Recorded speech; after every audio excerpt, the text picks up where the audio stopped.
just need motivation. This is the right time to learn French, English, and Yoruba languages with ease. Hey, you're welcome to Right Time TV, where we learn English, French, and Yoruba languages in a fun, natural, and creative way. Now, let's be honest. English can be very tricky at times, especially for us non-native speakers. But do you know what is even funnier?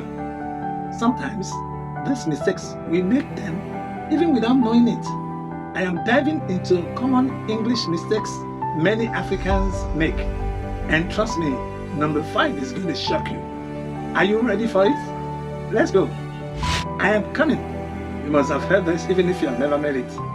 When somebody is in your midst and someone else is calling him from the other side and he tells you that he's coming, when going, wait till you are not coming, you are going.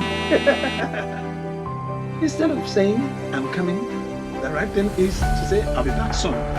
Or you say give me a moment. I'll be back soon. Or give me a moment. That is correct. You know why? It is because I'm coming means that you are approaching and not going or leaving. Let's look at the word borrow and lend. Africans do make the mistake of the use of these two words. Now let me start like this. Borrow me your pen. No, that is not correct.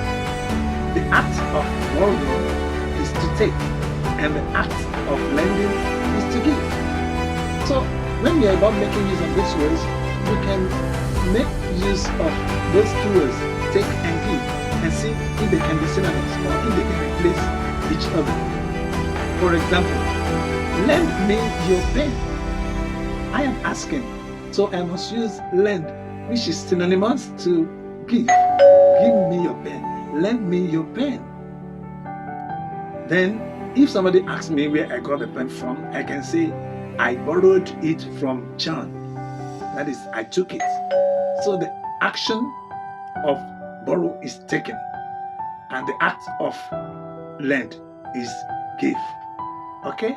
You borrow something from someone, and that person lends it to you. Please, lend me your pen. Simple. Okay. Congratulate for. I congratulate you for your wedding. No. That's wrong. No. It is on, not for. The use of preposition there should be taken seriously. I congratulate you on your wedding, not for your wedding. Also, when it comes to uncountable nouns, there are some nouns that are not supposed to take S, but we use them usually. For example, informations and furnitures. The two words are plural nouns, but they do not take S to show their plurality. You can say, he has given me a lot of information. Or you say, he made so many pieces of furniture. So there must not be informations and furnitures. There is no addition of S to the two words to give their plural forms. Also, preposition troubles. For example, I prefer tea than coffee. I prefer tea than coffee. That is wrong. The word prefer takes two. So say, I prefer tea to coffee. I prefer tea to coffee.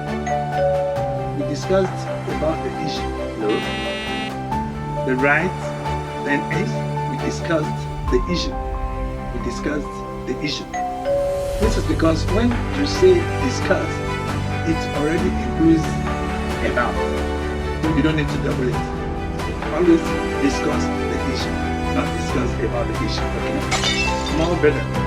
Those two words, they are the same thing because the two are in the comparative degree.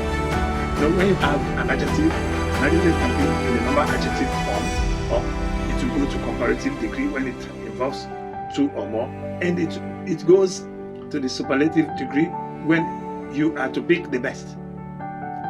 So, more is already in the comparative degree, and better is also in the comparative degree, being used for different situations.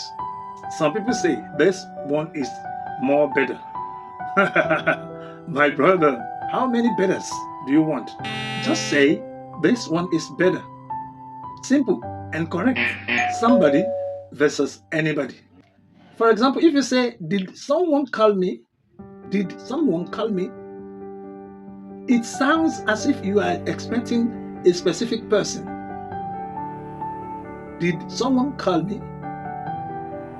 But when you are not expecting a specific person and you want to be general, the correct statement is, did anybody call me?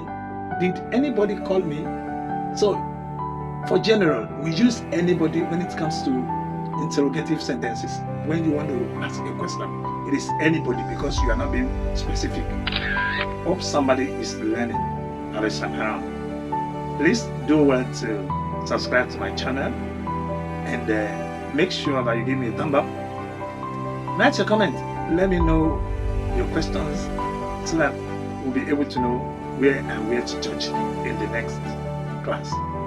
Alright, let's continue. When it comes to expression and word use, let's examine these two words. Used to and I'm used to. English has these two confusing twins.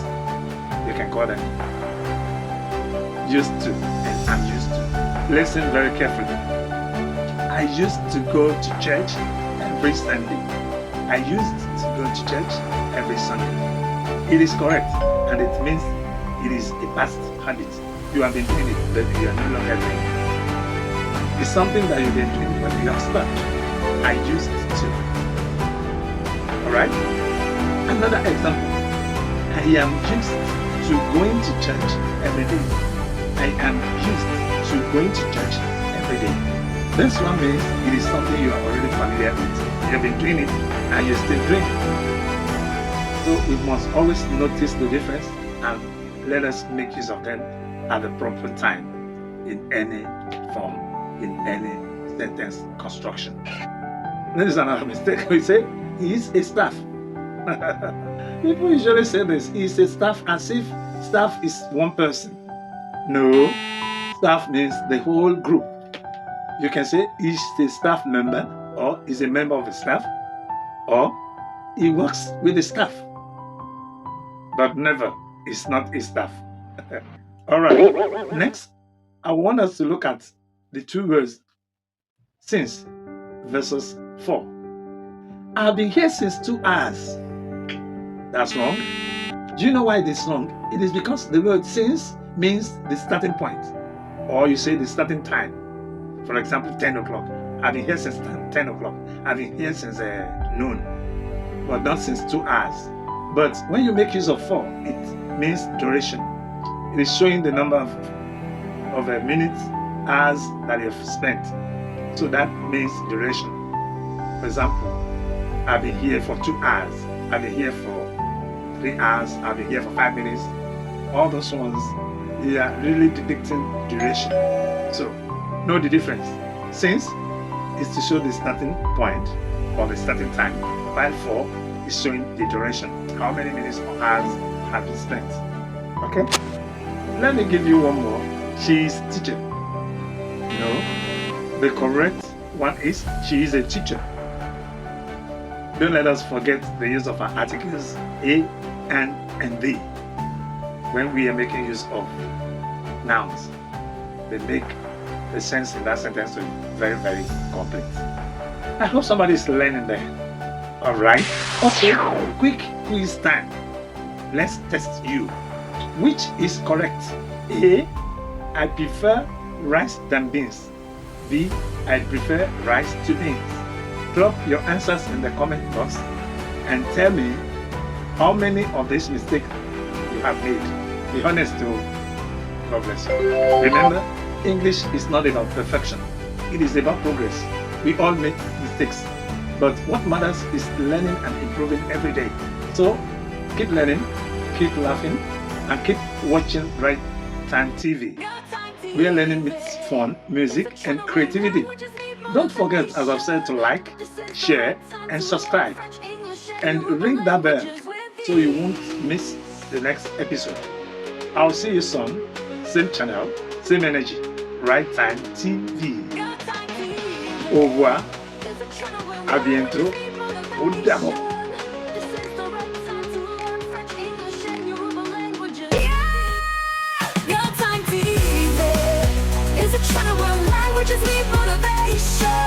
This is the right time to learn French, English, and Yoruba languages with ease.